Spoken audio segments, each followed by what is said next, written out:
ሰላም ጤና ይስጥልን የአሻም ተከታታዮች እንደምን ቆያችሁ ለዛሬ ለተማክሰኞ መጋቢት 23 ቀን የተሰናዱ የአሻም የምሽት ዜናዎቻችን ወደ እናንተ የሚያልፉበት ሰዓት ላይ ተገኝተናል በቅድሚያ ርዕሰ ጉዳዮችን ጠቁማችሁ የኢትዮጵያ ብሔራዊ ባንክ የውጭ ሀገር ገንዘብ ለጨረታ ማቅረቡ የምጣኔ ሀብት አሰራርን እየተከተለ አለመሆኑ ተገለጸ።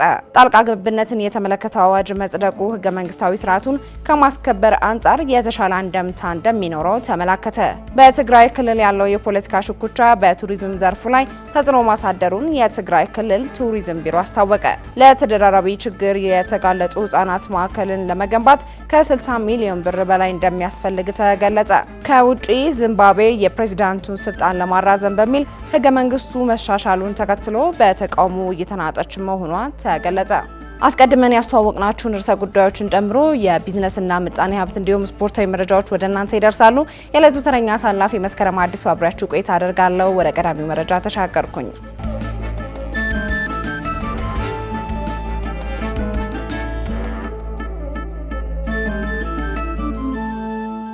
የኢትዮጵያ ብሔራዊ ባንክ የውጭ ሀገር ገንዘብ ለጨረታ ማቅረቡ የምጣኔ ሀብት አሰራርን እየተከተለ አለመሆኑ ተገለጸ። በሌላ በኩል የብሔራዊ ባንክ አካሄድ ትክክል መሆኑን የምጣኔ ሀብት ምሁሩ ቆስጠንጥኔዎስ በርሄ ተስፋ ተናግረዋል። ብርሃን ሸቴ ተጨማሪ አለው። የኢትዮጵያ ብሔራዊ ባንክ ከዛሬ መጋቢት 23 ቀን 2017 ዓ.ም ጀምሮ በየሁለት ሳምንት ልዩነት መደበኛና ተከታታይ የውጭ ምንዛሬ ሽያጭ ጨረታ ሊያካሄድ መሆኑን አስታውቋል።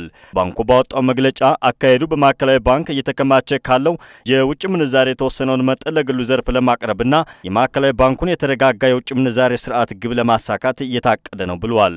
የብሔራዊ ባንክ ውሳኔን አስመልክቶ አሻም ያነጋገረቻቸው የምጣኔ ሀብት ባለሙያው ፋሲል ጣሰው አካሄዱ ዶላርን ከፍ የሚያደርግና ብርን ዝቅ የሚያደርግ ውሳኔ ነው ብለዋል። የሀገር ውስጥ መገበያያ ገንዘብን በውጭ ሀገር የመገበያያ ገንዘብ ማዳከም እንደማይገባ አስረድተዋል።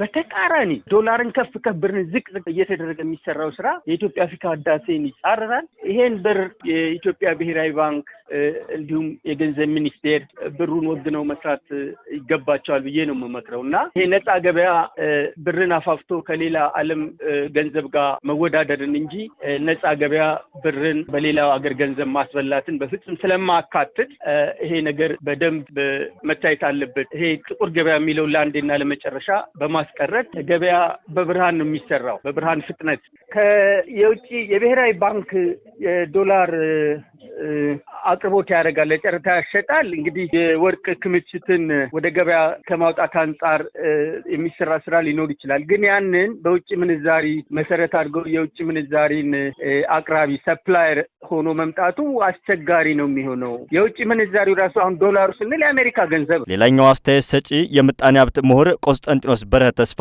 የብሔራዊ ባንክ ውሳኔ ትክክል ነው ብለውታል። ለሌሎች የንግድ ባንኮች የዶላር ፍላጎትን ለማሟላት አስፈላጊ ነው ሲሉም ተናግረዋል። ብሔራዊ ባንክ አሁን ባንኮቹ ነፃ ሆነው በሚሰሩበት መንገድ ብሔራዊ ባንክ በጨረታ ይሸጥላቸዋል። ይሄ ምንድነው? አሁን ለምሳሌ ኤክስፖርተሮች የሚያመጡትን ዶላር ባንኮች ናቸው የሚያገኙት። አሁን ብሔራዊ ባንክ ምናልባት ይሄ ወርቅ ለምሳሌ ሲሸጥ በርከት ያለ ገንዘብ ያገኝ፣ ከዛ ነው ይሄን የሚያደርግላቸው። ዶላር ፍላጎት ለማሟላት የግድ ያን ያደርጋል። ስለዚህ ትክክል ነው። ባንኮቹ ራሳቸው የውጭ ምንዛሬ ማመንጨት ጀምረውበት የውጭ ባንኮች ገብተው አሁን ዶላር ይዘው በሚመጡበት ጊዜ ብሔራዊ ባንክን ማድረግ አስፈላጊ አይሆንም። ምክንያቱም አብዛኛዎቹ የውጭ ባንኮች ጥቃቅን ኤልሲዎችን የሚከፍቱት በትንሽ ባንኮች በኩል ነው፣ በዚህ በሀገር ውስጥ ባንኮች በኩል ነው። እና ለጊዜው ግን አሁን ዶላር ያለው ብሔራዊ ባንክ፣ ምናልባት የንግድ ባንኮች ኤክስፖርተሮች ከሚያመጡት ውጭ ምንዛሪ ተርፋቸው ይሆናል። እሱም አብዛኛው ለራሳቸው ለኤክስፖርተሮቹ እንደሚሆን ነው መመሪያዎች የሚወጡት ያሉት። ስለዚህ አሁን ያንን ለማረጋጋት ነው የሚያደርገው በየሁለት ሳምንቱ ጨረታቸው አለ የሚለው ፋሲል። የኢትዮጵያ ብሔራዊ ባንክ የውጭ ሀገር ገንዘብን ለጨረታ ማቅረቡ የምጣኔ ሀብት አሰራርን እየተጻረረ ነው ሲሉ ተናግረዋል። ዶላር ምንም እንኳን ዓለም አቀፍ የመገበያያ ገንዘብ ቢሆንም የምጣኔ ሀብት ባለሙያው ስለ ዶላር ማሳደግ የሚመለከተው የመገበያያ ገንዘቡ ባለቤት የሆነን ሀገር ነው ባይ ናቸው። የኢትዮጵያ ብሔራዊ ባንክ የብር ባለቤት፣ ስለዚህ የብርን ዋጋ እየተጫረቱ እንዲገዙ ማድረግ እንጂ የሰውን አገር ገንዘብ እንደ አቅራቢ ሆኖ የራስን ገንዘብ ሌሎች ናቸው የሚፈልጉት አይነት አቀራረብ ስለሚመስል ይሄ ነገር ከምጣኔ ሀብት አይነት ተጻረረብን ነው ያለ ነው። የኢትዮጵያ መንግስት ብሩን ነው አፋፍቶ የብር አቅራቢ ሆኖ መስራት ያለበት። የምርት ግብአት እኮ ካፒታል ብቻ አይደለም፣ የሰው ኃይል፣ መሬት፣ እንዲሁ እውቀት። ካፒታል ማለት ከውጭ የሚመጣ ገንዘብና ከውጭ የሚመጣ ሸቀጥ ብቻ ነው የሚል ትርጉም የለም በምድራችን ላይ። ስለዚህ ካፒታል ነው ስንል የኛ ዋናው ካፒታል ብራችን ነው። ብርን አፋፍቶ መስራት አስገዳጅ ነው። ዶላር የአሜሪካኖስ ካፒታል ነው። አሜሪካኖስ ዶላርን ወግነው መስራታቸው የራሳቸው እና በዚህ አገባብ የኢትዮጵያ ብሔራዊ ባንክም ሆነ ሌሎች ባንኮች ካፒታላችን ብር ነው። ይሄ ብር ካፒታላችን እንዳልኩ የሰው ኃይሉን፣ የምርት ፊት አውራሪውን፣ አጠቃላይ ያለውን የምድር ሀብት ሁሉ ብሩ ይለካል። የመለኪያዎች መለኪያ ሆኖ የዶላሩ ደግሞ የጠባብ ቀዝቃዛ ምድሩን ዋጋ ነው የሚለካው። ቆስጠንጢኖስ በበኩላቸው የባንኩ አዲስ አካሄድ ኢኮኖሚያዊ አለመረጋጋትን ይፈጥራል የሚለውን ስጋት የምንዛሬው ሁኔታ ብቻ የሚፈጥረው አይደለም ብለዋል። ህገወጥ ንግድና በሀገሪቱ ያለው አለመረጋጋት ከምንዛሬው ባለፈ ሌላኛው ተግዳሮት መሆኑን አንስተዋል። የምንዛሬው ሁኔታ ብቻ አይደለም የሚወስነው። ሀገሪቱ ውስጥ ያለው አለመረጋጋት አንዱ ትልቁ ፋክተር ነው። የኤክስፖርቶቹም ሁኔታ አጠያያቂ ሊሆን ይችላል። ሀገር ውስጥ ያለው ህገወጥ ንግድ፣ የህገወጥ የገንዘብ ዝውውር ነው እንግዲህ ህገወጥ ንግድን በጣም የሚያበራክተው ያለው የኮንትሮባንድ የሚባለው። እነዚህ ሁሉ ይወስናሉ። ምንዛሬው ብቻ የሚወስነው አይደለም። የውጭ ምንዛሬውን ከየት ነው የሚያመጡት? ከኢትዮጵያ ውጭ ያመረቱት ውጭ ምንዛሬ የለም። ስለዚህ ከዚህ በኮንትሮባንድ በብላክ ማርኬት እየገዙ ወደ ውጭ የላኩ ነው እንግዲህ እቃ የሚያመጡት ማለት ነው። ወይ ደግሞ እዚህ በብር ይከፈልልን፣ እዛ በዶላር እዛ አስቀምጡልን እያሉ ነው። ስለዚህ ራሱ ጥቁር ገበያውንም ለመቆጣጠር የብሩና የውጭ ምንዛሬውን ለማረጋጋት እነዚህ ነገሮች መቆጣጠር ይኖርብናል። በዛሬው ጨረታ 50 ሚሊዮን ዶላር ለሽያጭ የቀረበ ሲሆን ፍላጎቱ ያላቸው ባንኮች ሰነዶቻቸውን እንዲያስገቡ ብሔራዊ ባንክ ባወጣው የጥሪ መግለጫ አስታውቋል። ይህ ጨረታ የውጭ ምንዛሬ ግብይት በባንኮችና በደንበኞቻቸው ድርድር እንዲወሰን ከተደረገ ወዲህ ለሶስተኛ ጊዜ የሚካሄድ ነው። በመስከረም 2017 ዓ.ም በተደረገው በመጀመሪያው ጨረታ የተሸጠው የውጭ ምንዛሬ መጠን 175 ሚሊዮን ዶላር ነበር። በዚህ ጨረታ የአንድ አሜሪካ ዶላር በ135 ብር ከ61 ሳንቲም ተመንዝሯል። ጣልቃ ገብነትን የተመለከተው አዋጅ መጽደቁ ህገ መንግስታዊ ስርዓቱን ከማስከበር አንጻር የተሻለ አንድምታ እንደሚኖረው ተመላከተ። የፌዴራሉ መንግስት ህግ ጥሷል፣ ክልሎቹም ህጉ እንዳይከበር እንቅፋት ሆነዋል ተብሎ በህግ ተጠያቂ ለማድረግ አዋጁ መጽደቁ ምቹ እንደሚያደርገው ከአሻም ጋር ቆይታ ያደረጉት የህግ ባለሙያው ሙስጠፋ ሽፋ ተናግረዋል። መሐመድ ንጉስ አብዱ በጉዳዩ ላይ ተጨማሪ አለው። ምክር ቤቱ ዛሬ ባካሄደው 22ኛ መደበኛ ስብሰባው የፌዴራል መንግስት በክልል ጣልቃ የሚገባበትን ስርዓት ለመደንገግ የወጣውን ማሻሻያ አዋጅ በሁለት ድምፅ ታቅቦ በአብላጫ ድምፅ አጽድቋል። የመንግስት ዋና ተጠሪ ሚኒስትር ተስፋዬ በልጅጌ የማሻሻያ አዋጁ በአተግባበር ወቅት የታዩ ክፍተቶችን ከመሙላትን ባሻገር ህገ መንግስታዊ ስርዓቱ አደጋ ላይ እንዳይወድቅ ክፍተቶችን ለመሙላት የሚያስችልና ግልጽ አሰራር ለመዘርጋት ትልቅ ድርሻ እንዳለው መግለጻቸው አሻም ደራሲዎች ምክር ቤት ያገኘችው መረጃ ይጠቁማል። በተሻሻለው አዋጅ መሰረት የሚወስደው እርምጃ ህገ መንግስታዊ ስርዓቱን ውጤታማ ለማድረግ እንደሚያስችልም ተነግሯል። ከዚህ በፊት የነበረው 359 አዋጅ ላይ የነበሩ ክፍተቶች በዝርዝር እንደሚሞላበት እምነታቸው የጸና መሆኑን የተናገሩት ከአሻም ጋር ቆይታ ያደረጉት የህግ ባለሙያው ሙስጠፋ ሽፋ ናቸው። የነበረ 355 የሚባለው አዋጅ ላይ የነበረውን ክፍተት ያሁኑ የሚሞላበት ሁኔታ ነው ያለው። ህገ መንግስቱ ላይም ደግሞ በደፍን የተቀመጡ ነገሮችን ዘርዘር ባለ መልኩ ላይ እንዲፈጸም የሚያደርግ እውነቶችን ተቀምጧል። ያው ከነበረው ውይይት መረዳት የሚቻለው ይህንን። ከዚህ ቀደም በትግራይና በአማራ ክልል ጣልቃ ይገባ እንደነበር ያስታወሱት የህግ ባለሙያው ዛሬ በእንደራሴዎች ምክር ቤት የጸደቀው ይህ አዋጅ ከዚህ ቀደም ከወጡት አዋጆች አንጻር የህግ የበላይነት አልተከበረም የተባሉ ነገሮች ሁሉ በዝርዝር ማስቀመጡ የተሻለ ነው ብለዋል። በተጨማሪም የህግ ባለሙያው ከዚህ ቀደም ያስነሱ የነበሩ ሙግቶች አሁን ላይ እንደሚያስቀረው ገልጸዋል። የተለየ ምንድነው የሚያደርገው? የትግራይ ክልሉን ካየነው ብዙ ጊዜ ላይ በተለይ በትግራይ ላይ ባለው ጊዜያዊ አስተዳደር ላይ የሚቃወሙት አካላቶች የሚያነሱት አዋጅ ቁጥር 359 ወይ 95ቱን ሳይሆን የፕሪቶሪያ ስምምነት እያሉ ነበረ የሚያነሱ የነበሩት። ይህ ደግሞ ማለት ከህገ መንግስት ደግሞ እንደ ሀገር ሉዓላዊነት ስትመጣ መቅደም ያለበት ህገ መንግስት ነው።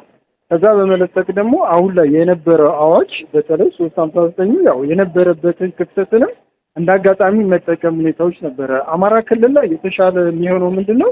የክልሉ አስተዳደር ራሱ ቀጥታ የፌዴራሉ መንግስት የጠየቀበት ሁኔታ ነው የነበረው። ላለፉት 2 ዓመታት እየተካለሰ ዘንድሮን ጨምሮ እየተከናወነበት ያለው ሂደት ነው። አዲሱ ላይ ግን የነበሩ የህግ ማዕቀፎች በተለይ ደግሞ የህግ የበላይነት አልተከበረም ወይም ተጥሷል የምንላቸውን ነገሮችን ዘርዘር አድርጎ ማስቀመጡ የተሻለ ነው። ከዚህ በፊት ላይ ግባ አትግባ፣ አልገባውም፣ ገብተሃል የሚሉትን የህግ ሙግቶችን ያስነሳ ነበር። ላብነት የትግራይ ክልሉን ማንሳት እንችላለን። መንግስት ምን ብሎ ነው የገባው ወይስ የሚለው አለ።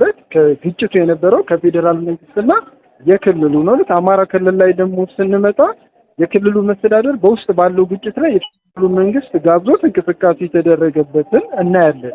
ግን ትልቁ ምንድነው ህግ የበላይነት ተከብሯል አልተከበረም የሚለውን ለማሳየት አንድ ይሄ ነገር መቀመጡ የተሻለ ነው የሚል ነው በእኔ እይታ ላይ። ከዚህ ልክ የትግራዩ ላብነት ብናነሳ የፕሪቶሪያ ስምምነት ብለህ ከምትጠቅሰው ግን በተሻለው የህግ የበላይነት ህጉ ይሄን ይላል በዚህ መሰረት ነው የገባውት የሚለው ህገ መንግስቱንም ከማክበርም ከማስከበርም ረገድ የተሻለ እንድምታ አለው የሚል ነው በእኔ እይታ።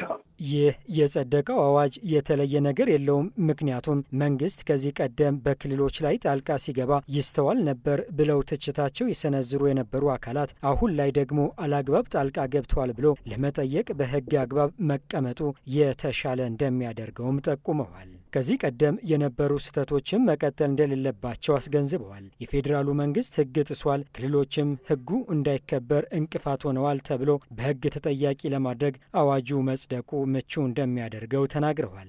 ከዚህ ቀደም ላይ የነበረው አንድ ልካው ላነሳቸው በተቃራኒ ጎና ለሚመለከተው አካል ማለትም መንግስት ይገባ አልነበረም ወይ ለሚለው ሂደት በዘፈቀደ ከነበረ ወይም የህግ የበላይነት ሳይከበር ከነበረ አሁን ግን አላግባብ ገብተሃል ብለህ ለማለትም ህግ ላይ የተቀመጠን ይዘህ ለመሞገትም ለመጠየቅም መብትንም ለማስከበርም የተሻለ ነው በህግ አግባብ መቀመጡ ማለትም ነው። በሌላ በኩል ላይ ደግሞ ያለው ሂደት ላይ ከዚህ ቀደም እንዲህ ከነበረ አሁን ላይ ቢቀመጥም ልዩነት አለው የሚለው ላይ ከዚህ ቀደም የነበረ ስህተቶች እኔ እንደ አንድ ህግ ባለሙያ መቀጠል አለበት ብዬ አላስብም። ምክንያቱም አንደኛ የክልሎቹን ሉዓላዊነት ከማክበርም ከመጠበቅም ረገድ አንጻር ማለትም ነው። አሁን ላይ ግን የህግ ማዕቀፍ ከተነሳ አንዳንድ ጊዜ ላይ አሁን ባለው ሁኔታ ሳይሆን ወደፊት አድርገን ስናስበው ክልሎች የፌዴራል መንግስቱ ባልተቀመጠለት ስልጣን መሰረት የግድ ግጭት ሲኖር ብቻ አይደለም በሌሎች በአስተዳደራዊ ጉዳይም በውስጥ ጉዳያቸውም ላይ መግባት ይችላል። ህግ ከሌለ ግን ምንን ጠቅሰህ ነው የምትሄደው? አንደኛው ከፍ ብሎ መታየትን ነበር የሚያስከትለው። አሁን ግን የተቀመጠ ህግ ግን ካለ ፌዴራል መንግስቱም ህጉን ጥሷል፣ ክልሎችም ደግሞ ወይም ህጉን እንዳይከበር አድርገዋል ብለህ እንደ ህግ ተጠያቂነት ለማንሳት የተሻለ ነው ብዬ ነው የማስበው። ከዚህ ቀደም የነበረውን ስህተት ይዘን ከሄድን ግን ካለ መታረምን ለውጥን አያመጣም የሚል ነው የኔ የህግ መከራከሪያ ማድረግ። አሁን ግን ህግ መከበር አለበት ስንል የተጻፈ የጸደቀ መቀመጥ አለበት። ከዚህ ቀደም የነበረው ስህተትም ነው የሚነሱ የነበሩ በተለያዩ ክልሎች ነበሩ።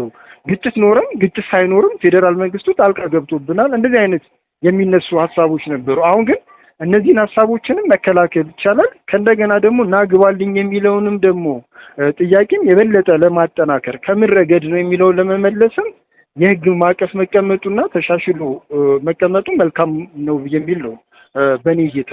የአዋጁ ማሻሻያ ከዚህ ቀደም የፌዴሬሽን ምክር ቤት ስልጣን የነበረው የክልል ጊዜያዊ አስተዳደር የቆይታ ጊዜ የማራዘም ኃላፊነት ለምክር ቤቱ አፈ ጉባኤ የሰጠ መሆኑም ተነግሯል። አዋጁ እስካሁን በስራ ላይ የነበረውን አዋጅ ቁጥር 359/1995 የሚተካ ሲሆን አዋጅ ቁጥር 1379/2017 ሆኖ በሁለት ድምፅ ታቅቦ መጽደቁ ተገልጿል።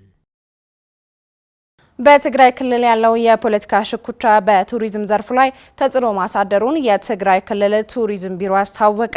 ክልሉ ምንም እንኳን ባልተረጋጋ ሁኔታ ውስጥ ያለፈ ቢሆንም በዘርፉ ባለፉት 2 ዓመታት ከቢሊዮን በላይ ገቢ መገኘቱንም ቢሮ ለአሻም ይፋ አድርጓል። አዲስ እንግዳ ሰው ተጨማሪ አላት።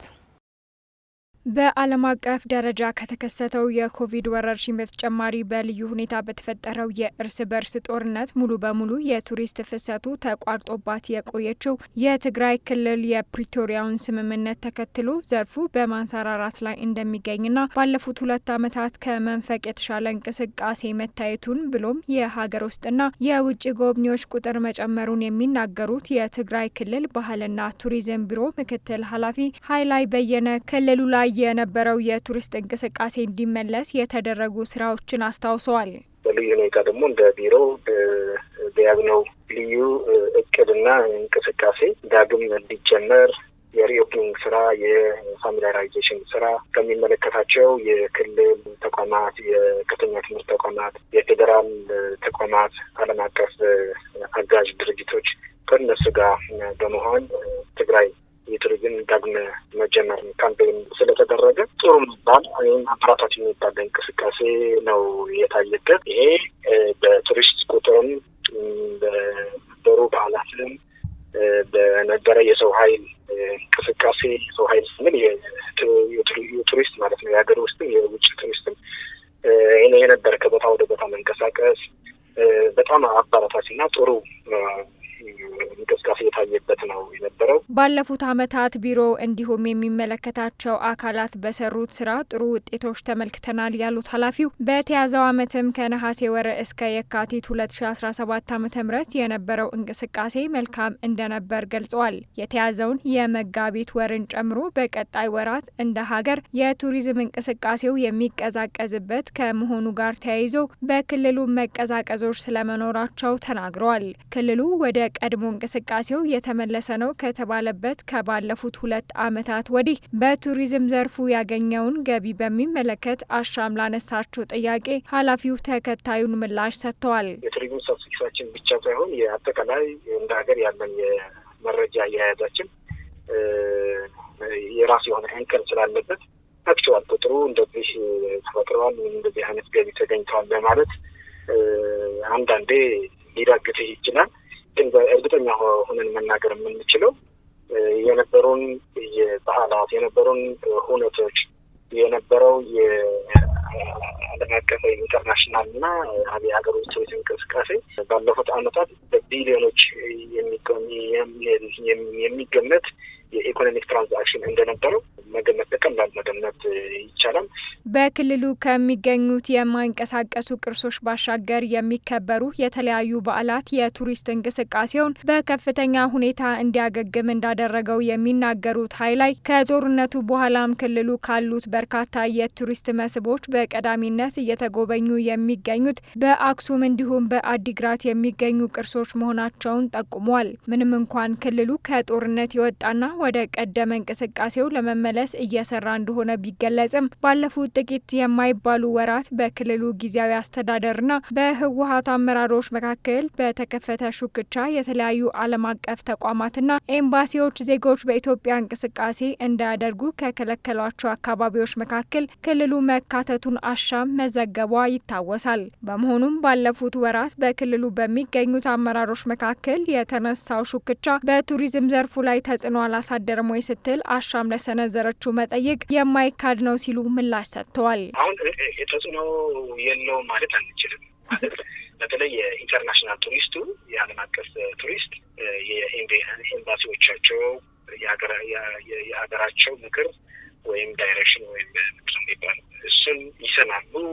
እሱን ዳይሬክሽን ሰምቶ ነው የሚንቀሳቀሱት ማለት ነው። ስለዚህ ተጽዕኖ የለውም አይባልም። የነበሩ ሁኔታዎች በርከት ያሉ ፕሮጀክቶች የአርኪኦሎጂካል ፕሮጀክትስ የሄሪቴጅ ኮንዘርቬሽን ፕሮጀክትስ ነበሩና እነሱም ተርሚኔት እንዲሆኑ ሆነዋል። ግን አሁን ደግሞ ያው የተሻሻለ ነገር ስላለ መጀመሪያው ስላልሆነ አሁን ተርሚኔት አድርገው የነበረው ወደ መመለስ ወደ መንቀሳቀስ ደግሞ ጀምረዋል። ስለዚህ ተጽዕኖ የለውም ማለት አንችልም፣ ግን በሚባለው ልክ ደረጃ ደግሞ አይደለም። የፖለቲካ ሹክቻው በቱሪዝም ስርዓቱ ላይ ተጽዕኖ ማሳደሩን ያልሸሸጉት ኃላፊው ሆኖም በከፍተኛ ሁኔታ ለመቀዛቀዙ ብቸኛው መንስኤ አለመሆኑንና ወቅቱም እንዲቀዛቀዝ እንዳደረገው ገልጿል። በክልሉ ስጋት ላይ የሚጥል የጸጥታ ችግር እንደሌለ፣ አሁንም በክልሉ ገራልታ እንዲሁም አክሱም አካባቢ የሚንቀሳቀሱ ዓለም አቀፍ ቱሪስቶች ማሳያ ናቸው ሲሉ አሁንም ክልሉ በተለያዩ ዓለም አቀፍ ተቋማት የስጋት ቀጠና ተደርጎ የሚገለጽበት ሁኔታ ፍጹም ስህተት ነው ሲሉ አስታውቀዋል። አክለውም አሁንም ክልሉን ለመጎብኘት የሚፈልግ የትኛውም አካል ያለ ስጋት መንቀሳቀስ እንደሚችል አጽንኦት ሰጥተው ተናግረዋል። ለተደራራቢ ችግር ለተጋለጡ ህጻናት ማዕከል ለመገንባት ከ60 ሚሊዮን ብር በላይ እንደሚያስፈልግ ተገለጸ። ዓለም አቀፍ የኦቲዝም ቀን መጋቢት 28 ቀን በአድዋ ሙዚየም እንደሚከበር ትኩረት ለሴቶችና ለህጻናት ማህበር በሰጠው ጋዜጣዊ መግለጫ አስታውቋል። ተጨማሪ ያለን ተቋሙ ማዕከሉን ገንብቶ ህጻናቱንና ወላጆችን ተጠቃሚ ለማድረግ የበጀት እጥረት እንዳለበት በሰጠው ጋዜጣዊ መግለጫ አስታውቋል። ትኩረት ለሴቶችና ለህጻናት ማህበር በሰጠው መግለጫ የተሰጡ ልቦች የሚል ስያሜ ያለው ተደራራቢ ተፈጥሯዊ ችግሮች ያሉባቸውን ህጻናት ለማገዝ ማዕከሉን ለመገንባት 60 ሚሊዮን ብር እንደሚያስፈልገው አስታውቋል። ለዚህም የህብረተሰቡ ተሳትፎ ያስፈልገናል ሲሉ የተናገሩት የድርጅቱ መስራችና ዋና ዳይሬክተር ሲስተር አሳየች ይርጋ ናቸው። ማዕከሉ ለህጻናቱና ለእናቶች በርካታ አገልግሎቶችን የሚሰጥ እንደሆነ የተናገሩት ዳይሬክተሯ ለዚህም ሁሉም ህብረተሰብ ቲሸርት በመግዛት የበኩሉን ኃላፊነት እንዲወጣ ጠይቀዋል። የተሰጡ ልቦች ማዕከል ወይም ደግሞ ጊፍትድ ሀርትድ ሴንተር የምንለው አላማው 3 ነገሮችን ይይዛል። አንደኛ ዴኬር ይኖረዋል፣ ሁለተኛ የመመገቢያ ማዕከል ይኖረዋል፣ ሶስተኛ ደግሞ እናቶች ስልጠና የሚወስዱበትና የሚያመርቱበት ይሆናል ማለት ነው። ይሄ የተሰጡ ልቦች ማዕከል ቢሰራ 164 ልጆች አሉን ማህበረሰብ ውስጥ በአዲስ አበባና በከፊል አዲስ አበባ በከፊል ሸገር ሰብሲቲ ላይ ነው የምንገኘው። ሸገር ክፍለ ምንድነው ሸገር ከተማ ፉሪ ሰብሲቲ ሙዳ ፉሪ ወረዳ ላይ ነው የሚገኘው ማዕከሉና አዲስ አበባ ላይም እዚህ ያሉትንም ልጆች ወደ 164 አሉን። እንደገና የነሱ እናቶች ደግሞ 164 አሉን። ስለዚህ ልጆቹ በየቀኑ መተው እዚህ ተጠቃሚ እንዲሆኑ ሁሉንም ልጆች የሚይዝ አኮሞዴት የሚያደርግ ሰርቪስ የምንሰጥበት ፋሲሊቲ ሊኖረን ይገባል፣ ተቋም ሊኖር ይገባል። ማዕከሉ መላው የኢትዮጵያ ሕዝብ ከኛ ጋራ በመሆን በመተባበር በጋራ ብንጨርስ በአገር ውስጥ አቅም ብቻ መሰራት ይችላል። የለበስናትን ቲሸርቷን በ850 ብር በመግዛት ይሄንን ህንጻ በአገር ውስጥ አቅም ብቻ መስራት እንችላለን። በአጠቃላይ ይሄንን ህንጻ ሰርቶ ለመጨረስ ወደ 60 ሚሊዮን ብር ያስፈልገናል። ይሄ 60 ሚሊዮን ብር ግን ኢትዮጵያ ውስጥ ያሉ ከ70 ሺህ እስከ 80 ሺህ የሚደርሱ ሰዎች በ850 ብር ብቻ አንድ ቲሸርት በመግዛት ሙሉ ህንጻውን ሰርቶ መጨረስ ይቻላል። ተደራራቢ ችግሮች ያሉባቸው የህጻናት ወላጅ እናቶች እርዳታና እንክብካቤ ያስፈልጋቸዋል ያሉት ዋና ዳይሬክተሯ ከዚህ ባለፈም ልጆቹ ላይ የሚደርስ የመብት ጥሰት መኖሩን ጠቅሰው ይህንን ችግር ለመቅረፍ ማዕከሉን ገንብቶ መጨረሱ አስፈላጊ ነው ብለዋል። በመሆኑም የሁሉም ትብብር ያስፈልገናል ሲሉ አያይዘው አንስተዋል። እናቶቹ ትሪትመንት ይፈልጋሉ፣ ህክምና ይፈልጋሉ። እናቶቹ ራሳቸው አንደኛ የስነ ልቦና ድጋፍ ይፈልጋሉ፣ ሁለተኛ እነኚህ ልጆች እድሜ ዘመናቸውን ይዘው ከመቆየታቸው የተነሳ ወገብ ችግር ያለባቸው አሉ፣ ሳይኮሎጂካል ችግር ያለባቸው ሰዎች አሉ፣ አይጫወቱም። ስለዚህ ብዙ መብታቸውን ፕራክቲስ እያደረጉት አይደለም፣ እየተጠቀሙት አይደለም። ይሄንንም እዚህ በመዋላቸው ግንዛቤ የመጨመሩ ነገርም ሲበዛ ይሄም ይቀንሳል። ይደፈራሉ፣ ይደበደባሉ።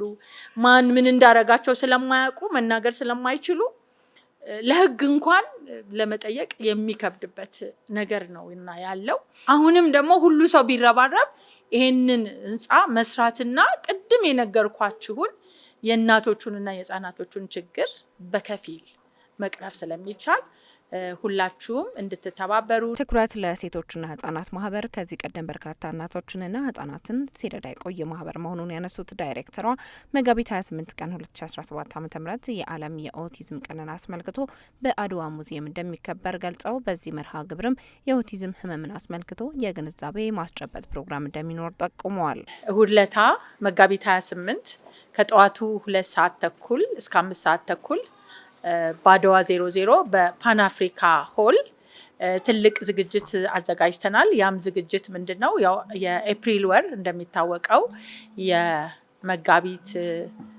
መጨረሻና የሚያዝያ መጀመሪያው ሳምንቶች በዓለም አቀፍ የኦቲዝም ቀን ይከበራል። ይሄም ደግሞ አከባበር በምን መልኩ ነው? ሰዎች ስለ ኦቲዝም ግንዛቤ እንዲኖራቸው፣ ኦቲዝም ማለት ምን ማለት ነው? ኦቲዝም ያለባቸው ልጆች ምን አይነት ሲምፕተሞችን ያሳያሉ፣ እንደገና ደግሞ ምን አይነት እንክብካቤ ይፈልጋሉ፣ ቤት ውስጥ እንዴት ይያዙ፣ በትምህርት ቤት ደረጃ እንዴት ይያዙ የሚለውንም ነገር በትልቁ የማስጨበጫ ፕሮግራም የግንዛቤ ማስጨበጫ ፕሮግራም የሚደረግበት ነው። ትኩረት ለሴቶችና ህጻናት ማህበር በኦቲዝም እንዲሁም ሌሎች ተደራራቢ ተፈጥሯዊ ችግሮች ተጠቂ የሆኑ ህጻናት ትኩረት እያገኙ አይደለም ሲል በመግለጫው አስታውቋል። ችግር ያለባቸውን ህጻናት ለማገዝ የሁሉም ኢትዮጵያዊ ኃላፊነት መሆኑን ድርጅቱ አክሎ ከገለጻቸው ነጥቦች መካከል ተጠቃሽ ነው።